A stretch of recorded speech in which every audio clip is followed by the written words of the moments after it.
তো hello friends, education culture YouTube চ্যানেলে তোমাদের স্বাগতম। তো তোমরা জানো স্টেট কাউন্সিলের পক্ষ থেকে কাল অর্থাৎ তোমাদের 20 জুলাই 2024 তারিখে তোমাদের ডিপ্লোমার যে থার্ড ফেজ কাউন্সিলিং রেজাল্ট সেটা পাবলিশ করা হয়েছে। এবার এই যে diploma third phase counselling result publish করা হয়েছে তাতে দেখা যাচ্ছে অনেক স্টুডেন্ট রয়েছে যারা কিন্তু বিভিন্ন যে চয়েস ফিলিং করেছিলে, তো তোমরা কিন্তু সেই সমস্ত ইনস্টিটিউটে অ্যালটমেন্ট পেয়েছো। আবার অনেকে কিন্তু তোমাদের পছন্দের কলেজে অ্যালটমেন্ট পাওনি, তো আবার কেউ কেউ কলেজই পাওনি।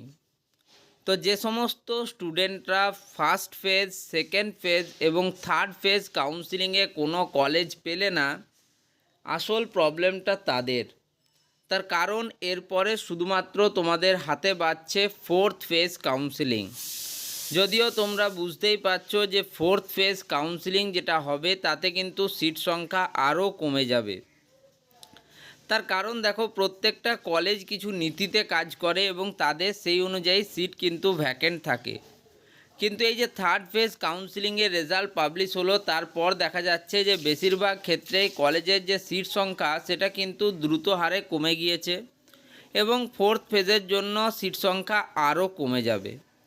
তো সেক্ষেত্রে তোমরা যে সমস্ত স্টুডেন্টরা ফোর্থ ফেজেও কলেজ পাবে না, তাদের কাছে কিন্তু খুব বেশি আর উপায় থাকবে না। সেক্ষেত্রে তোমরা কিন্তু বিভিন্ন প্রাইভেট কলেজেস বা তোমাদের 1 বছর অপেক্ষা করতে হবে নেক্সট ইয়ারের কাউন্সিলিং প্রসেসের জন্য। তাই আমি তোমাদের আগেই বলেছিলাম যে তোমরা যে চয়েস ফিলিং প্রসেসটা করছো সেটা কিন্তু তোমাদের জন্য খুব ইম্পর্ট্যান্ট হতে চলেছে।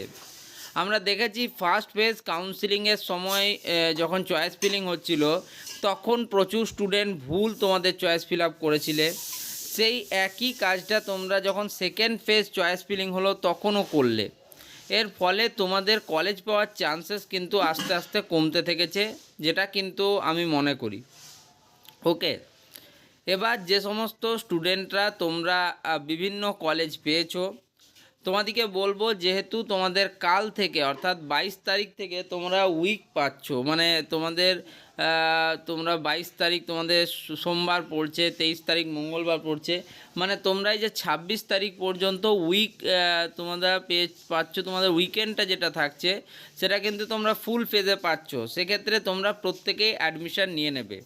এবার দেখো, অ্যাডমিশানের জন্য কিছু ডকুমেন্ট তোমাদের লাগবে, যেটা অলরেডি আমি আগেও বলে দিচ্ছি, তবুও বলে দিচ্ছি। তোমাদের মেন যে ডকুমেন্টগুলো রয়েছে তার মধ্যে অবশ্যই তোমাদের কিন্তু মাধ্যমিক রিলেটেড তোমাদের যে সমস্ত রেজাল্টস এবং সার্টিফিকেট রয়েছে, অর্থাৎ মাধ্যমিক তোমরা যে ইয়ারে দিয়েছো তার মাধ্যমিকের রেজাল্ট সার্টিফিকেট, তোমাদের 2 কপি ফটো, আধার কার্ডের জেরক্স, তার সাথে তোমাদের ডোমিসাইল, অ্যান্টি র্যাগিং এবং মেডিকেল ফিটনেস সার্টিফিকেট।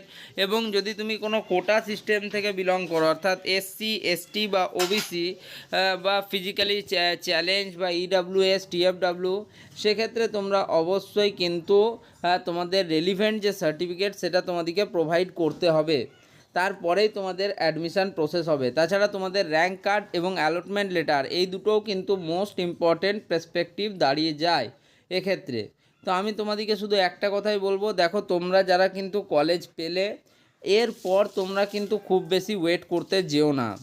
তার কারণ যদি তুমি এবার কলেজ ছেড়ে দাও, তোমার কাছে সুযোগ কিন্তু আরও অনেক কমে যাবে। সেক্ষেত্রে অ্যাডমিশান নিয়ে নেওয়াটাই আমি মনে করি যে এক্ষেত্রে তোমাদের ক্ষেত্রে একটা বেস্ট ওয়ে হবে। তো যাই হোক, বাকি তোমাদের ডিপ্লোমায় কি কি পড়ানো হবে, কি ক্লাসেস হবে, সে সমস্ত সম্বন্ধে আমি আগের ভিডিওগুলো তো বলেছি এবং তার জন্য একটা ডেডিকেটেড ভিডিও আসবে, সেখানে তোমরা দেখবে। আশা করি তোমাদের ভালো লাগবে ভিডিওগুলি। তাই ভিডিওগুলিকে লাইক করো, বন্ধুদের মধ্যে শেয়ার করো, চ্যানেলগুলিকে সাবস্ক্রাইব করো। ধন্যবাদ।